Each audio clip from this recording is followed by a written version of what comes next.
All right, I'm starting out with a blank here. It's maple. It's 3 inches long and 3.5 inches in diameter. We're going to get it trued up and get a tenon put on it. So a couple weeks ago, I did a demo for Worldwide Wood Turners, and it was on lining the grain up on a lidded box. I had done that demo on the bronze threaded rings, and it was a way to quickly get the grain to line up on lidded boxes and things. But there are different ways to do it, and I thought another great video would be just doing it without the rings, and just a different way to, even if the grain doesn't line up, no matter what you do, there's ways to hide it and still make it look good. So we're going to get it in the chuck. This is the base. We're going to go ahead and shape it, get a tenon on it, and then get it hollowed out.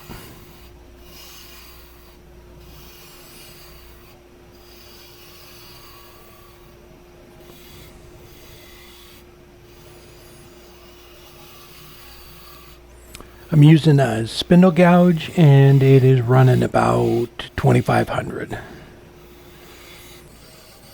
And we'll just come in with a parting tool, get the face of it cleaned up, and then get that tenon set. And then we can go ahead and move the tool rest around and get it hollowed out.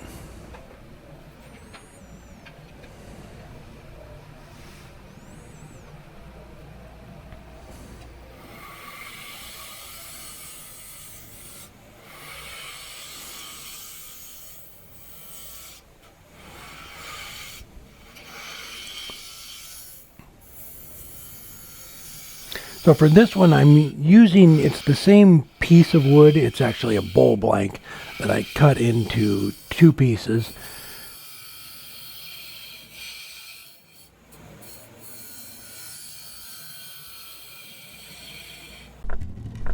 Help support the companies that support our community.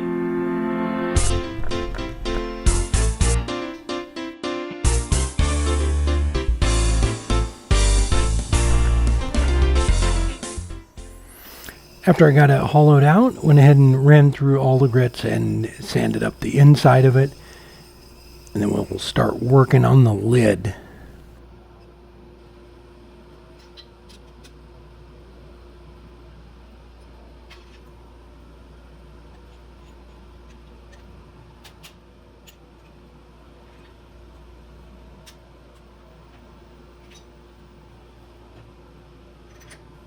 So this is the other blank I cut out, roughly the same size.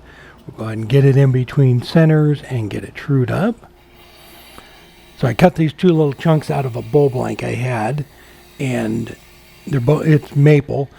So the grain will, you can kind of set it on there to make it look like the grain lines up, but we're going to do some decoration on it to get it to look like it's one piece of wood. So same process here, just trued it up, got the tenon on it. We'll put the chuck back on and then start working on the lid.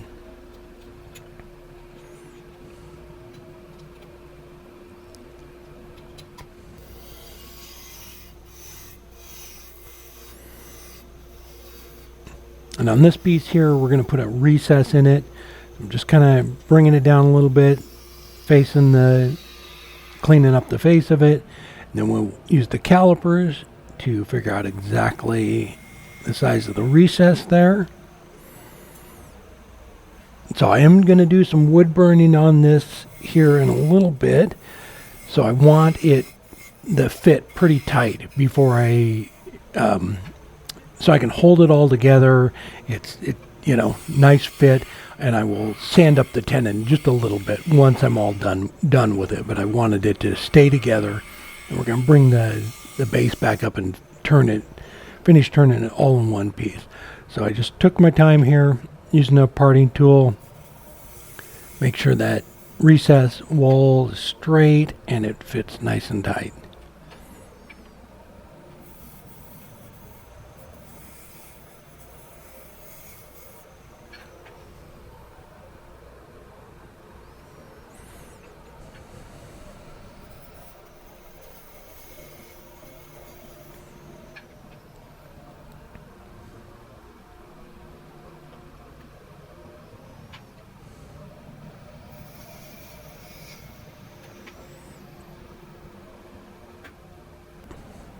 Then once we got the fit down, we can clean out the inside a little bit, get that all cleaned up and sanded. And then we will part this off here in a second. But we're going to put the base back on first and finish off the base and all of that first. Bring the tailstock back up, hold it all together nice and straight. And again, the lathe speed's about 25 and still using the spindle gouge.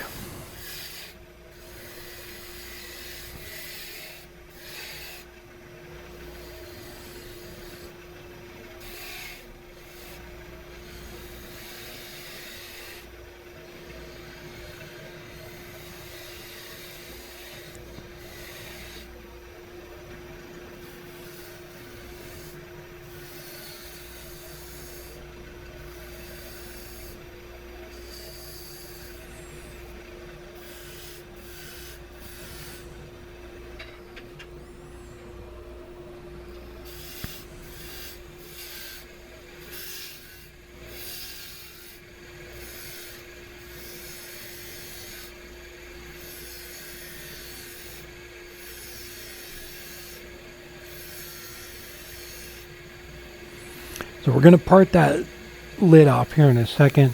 Just getting everything cleaned up and smooth. We'll run through all of the grits. Start sanding it. We'll get the bottom here cleaned up and get that sanded too. So if it's a nice good fit on it, you can pull the tailstock away, clean up the bottom a little bit, and finish sanding that too before we part the lid off.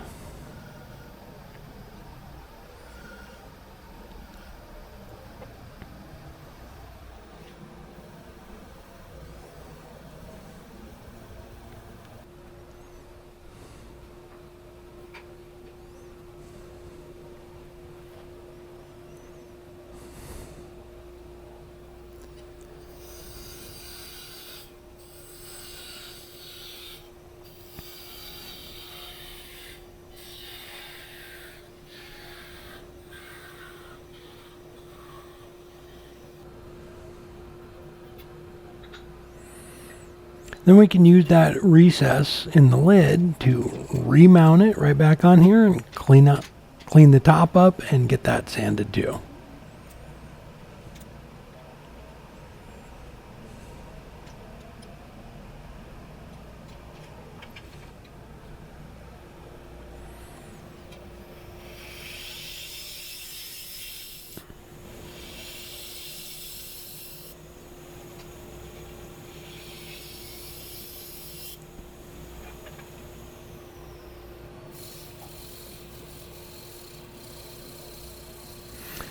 So have it all done. So we're going to start burning it, and I should have practiced on a piece of wood first. I got a little carried away right off the bat here and just burnt too big of little sections on it. So I don't have a little round bit, and I'm going to order one of those so I could do more stuff like this where it's smaller, but I burnt these. They're way too big. I have a little, it's like a teardrop shape, and I was trying to use one side of it and it was just too big, but it's a quick way to line it back up after I got it all done. So I ended up using the tip of it and just going around and doing little dots all over the whole thing. Yeah, I think with a different bit it would have been much easier and more consistent, but the grain does not line up, and this is a good way. Any kind of texturing like this will hide the fact that it's not the same piece of wood. So I just kept working my way around. This took, I don't know, maybe an hour or so to go around and dot the whole thing. And then I coated it when I was all done with Doctor's walnut oil. And this is a straight grain piece of maple, and the reason I used that is because I wanted to, talk more about lining the grain up and stuff like that.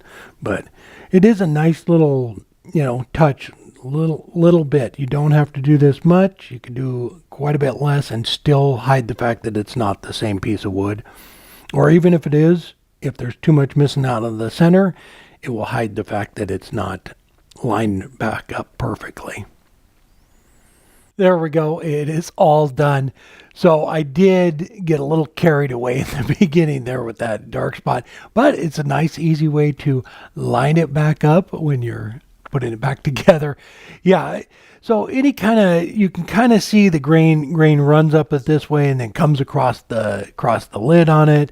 So if you have a piece of wood, especially, you know, this is totally separate chunks out of the bowl blank, so they're never going to line up. But even if you take a little bit too much off when you're parting off the lid, when you put them back together, they won't line up. So any kind of little detail like this, any kind of embellishment or decoration along that seam will hide the fact that they don't line up perfectly. But yeah, I was doing the demo for Worldwide Wood Turners, and I thought, well, there's different ways to do it to, line the grain up, or at least hide the fact that the grain does not line up. All right, hope you enjoyed the video. It's out of maple. It's just under 3.5 inches in diameter and about 3.5 inches tall.